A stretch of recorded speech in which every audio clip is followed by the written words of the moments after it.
Welcome back to Limbus Company, Patch Node Analysis, and New Identity Overview. This week we have two new identities, that being Dieci Honglu and Dieci Yisung. Let's just get started by taking a look at what these identities do. Starting of course with the 2-star, Dieci South Section 4, Yisung.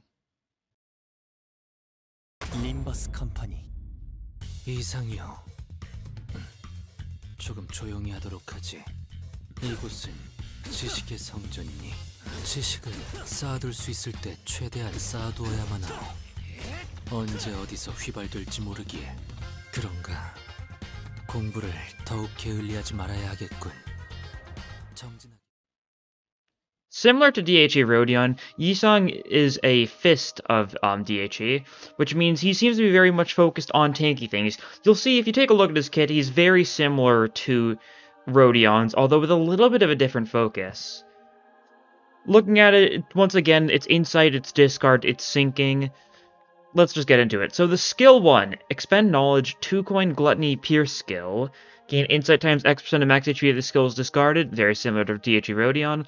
On use, discard one skill of the highest rank in all this unit's skill slots. And this is like the main difference. Instead of focus on discarding the lowest ranks, this one discards high ranks. While Dieci Rodion specialized in trying to maneuver your skills in such a way where you either discard the highest for a bonus by just only having the highest, or through just discarding a bunch of smaller ones for the sake of just kind of that build-up of HP barrier. Thanks to the shield. This guy just seems to straight up discard the highest, which means he can pretty quickly get his insight in if he just wants to spam skill 1, skill 2s. Seems to just focus on this idea of relying on the skill 1 and skill 2 much more than Dieci Rodion did, although that was a very solid strategy for Dieci Rodion, just took a little bit more managing.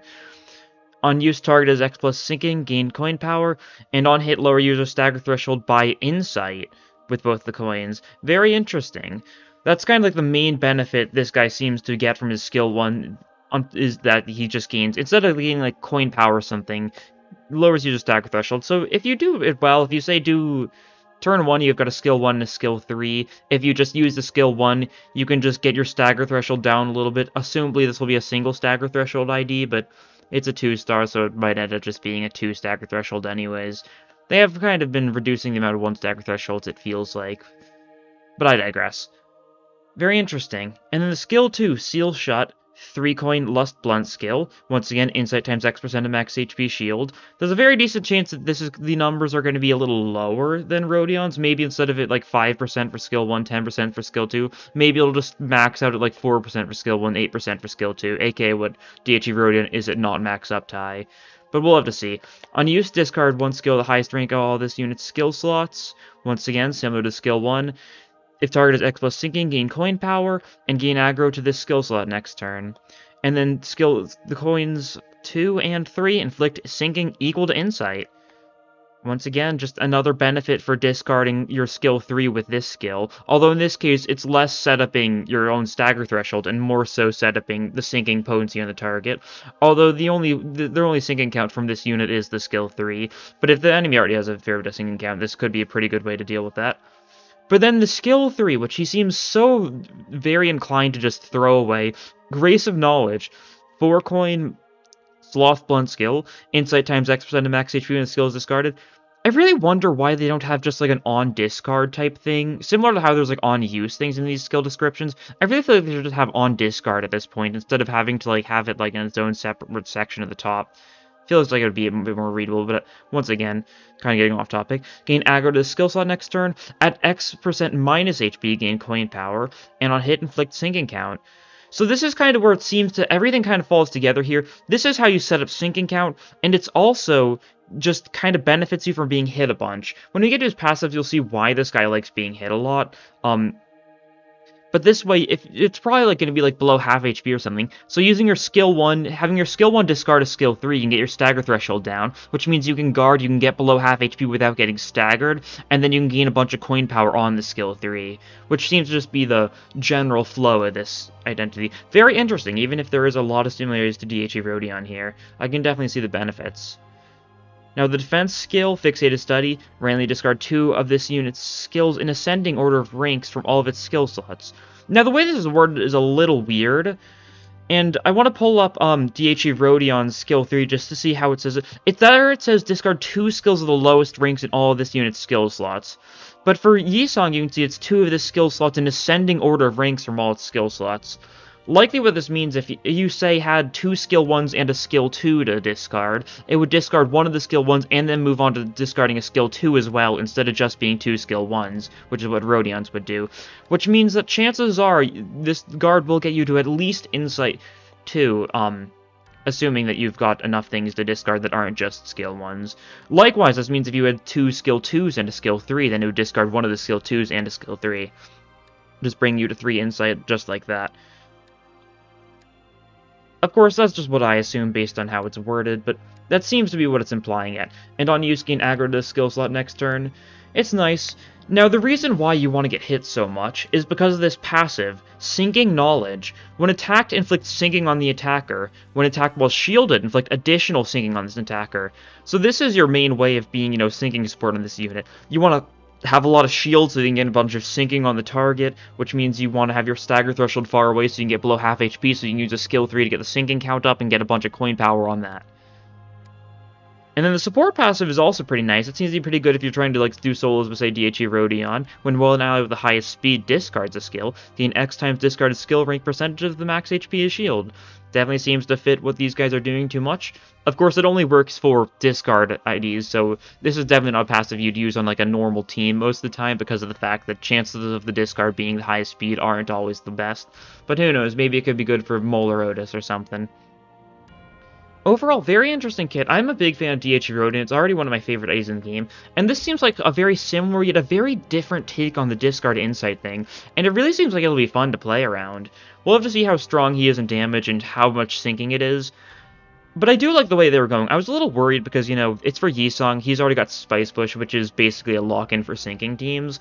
But this guy seems to be a lot more focused on building up sinking if you instead want to have a unit for building up a bunch of sinking on the target instead of just having someone to burst the sinking down, which is still a fun way to play. Sinking Deluge is usually a little over the top sometimes.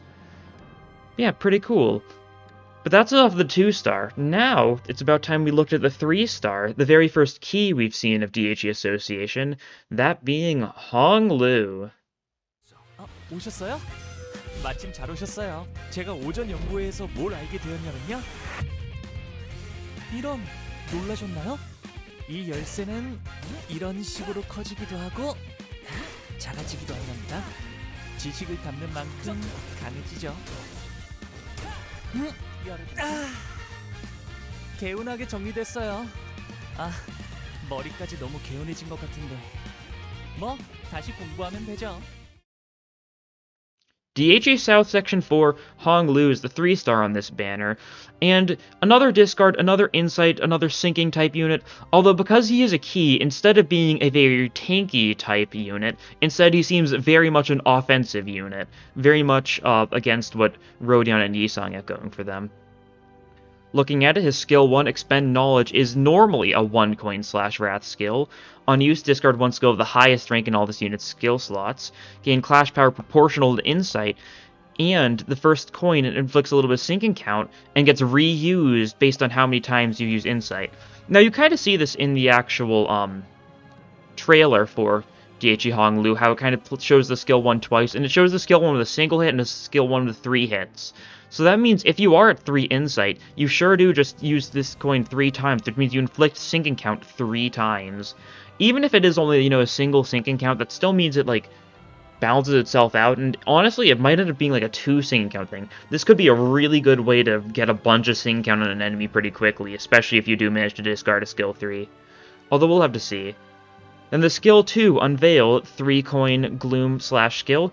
Discard 2 of this unit's skills in ascending order of ranks from all its skill slots. Similar to Yisong's block, it seems to be this is ascending order, so the 2 skill 1s and there's a skill 2, then it'll just do 1 skill 1, 1 skill 2. Another good way to make sure that you can discard some higher ranked stuff, while also discarding some lower ranked stuff too. Although you will notice, none of this guy's things have a benefit for discarding.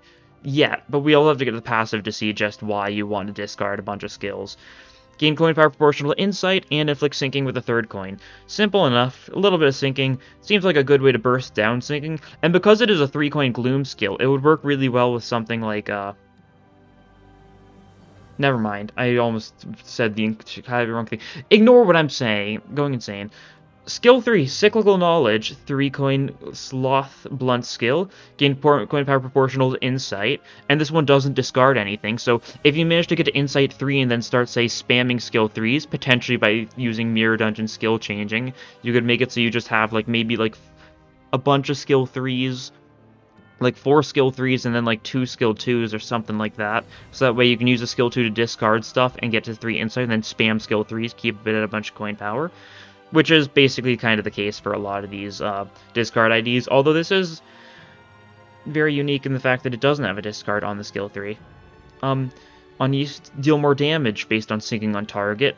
Third coin inflicts sinking count, and after attack, target is staggered or defeated, heal SP. Overall, you can see from these skills, it's some discard stuff, some sinking stuff. The skill 1's the most interesting thing. The idea of spamming skill 1 seems really tempting on this guy, especially just build up a lot of sinking, works really well with something like Midwinter Nightmare. But the real interesting thing is going to come from the passive.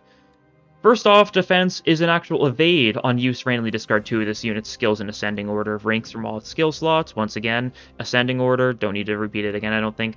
But very interestingly, it is on use and not on evade. It would have been cool if it was, discard 1 skill, like, on evade or something, since it could make use of the fact it's an evasion, but no, it's on use. It's nothing too special, that's for sure. But then the passive, Peering Through a Key, when discarding a skill, gain damage up equal to discarded skill rank. Now, we don't know how much it's capped at, but it might be a pretty high number. Think about something like how another recent damage up, like, stacking ID was Queegcliff, who can stack up to, what was it, 7? 8 damage up? Something like that? Well, whatever it was a lot. With his passive. So it definitely could be, like, maybe, like, max at, like, 5 or something. Definitely could fit. I'm pretty sure that feels, like, roughly in line. So that way, if you discard a bunch of, like, good skills, you can get a big damage up. Could work really well with the skill 1, just getting a lot of damage off of that. But then, on top of everything else, when other allies discard a skill, and if the ally's discarded skill rank is higher than the unit's insight value, gain insight. So that way you can just basically gain insight equal to the discarded skill rank of that ally. Which is really interesting. Definitely seems to synergize with the other DH units, of course, since they're the only other ones with insight. And it definitely makes me wonder what the speed's going to be for this guy. Honglu might end up being like a fairly like slow unit just to make sure that you can actually benefit from this. Because otherwise, if he was kind of fast, then it would not happen too frequently, or it would happen, next turn. Do wonder how that's going to go. Very interesting. Support passive Enlightenment. After attack, target is staggered or defeated by an attack from ally with least SP. Ally heals SP. Yeah, it's a decent support passive. Usually sanity support passives aren't great, especially because if you run it alongside, a negative sanity unit, it just kind of invalidates them. I've had that problem a couple times. But yeah. Very interesting thing. Like, I keep on saying very interesting, but that's because I do find it really interesting. DHE discard stuff, it's really undertapped so far in Limbus, so I'm very glad we're seeing more DHE stuff. I do hope we see more discard type things in the future, and I do think that it was a little strange giving syncing IDs to people who already have syncing IDs, but once again, that's only if you're including base Honglu as a syncing ID, and he's got maybe like 4 syncing on his entire kit. This is good. That's for sure. I'm looking forward to these IDs a lot. They're going to be a lot of fun to manage, I think. We'll have to see. Moving on to the actual patch notes itself, there's nothing too big this update. The most important thing is the fact that there's going to be, they're going to be ending the events, but of course, updates normal time, new target extraction, target extraction Sinclair. Honestly, not a bad one if you're still new to the game. Targeting for Sinclair could be really good because you get Sank Sinclair or Grip Sinclair, both of which are really strong IDs. And there's Blade Lineage Sinclair too, which I know some people like. He's got his purpose. But yeah, this update, Miracle in District 20 and Walpurgis Night will be ending at the same time, so make sure you've gotten all the things you want from it. At least probably try and get like to halfway through the Miracle in District 20 event, just so you can get the Heathcliff Ego just to get it out of the way, even if it's not one you particularly feel like using. It's still nice to have. It's good for variety if you ever think you'll need it. And of course, Green Dawn, you can get a lot of good rewards in both these events, so probably try and maximize as much as possible. If you ever need to, If you're having trouble with Green Dawn, do keep in mind you can always use support units. Just grab like a support like... I mean, the obvious one would be Magic Bolt Otis, or, you know, if you need something else, you could probably borrow, like, basically any Ishmael ID or Yisong ID for the sake of spamming their egos, their VoV egos, since those are also really good for dealing with crowds. But up to you. Yeah, and the week after this one, they're also going to actually be adding them to the, what do you call it? They're just going to be adding it so you can rewatch the stories and you can redo the events, although not with the rewards, if you ever just feel like doing it again. A lot of bug fixes. They're actually finally fishing the crabs. I'm surprised they, you know, actually took so long to fix, because their fragility was just kind of bugged the entire time. And, you know, just a bunch of other things. Current issues, it's going to still show that you're getting the bonus for Sax and Mirror Dungeon, but you're not actually. It's just, you know, a little issue. And, of course, 300 Lunacy. That's all for the patch notes this update, nothing too big. It definitely seems like they're preparing for next week, as it's very likely next week we are getting Refraction Relay 3, although don't quote me on that. But anyways, that will be all for this time. Thank you all for watching, and I'll see you guys next time. Bye!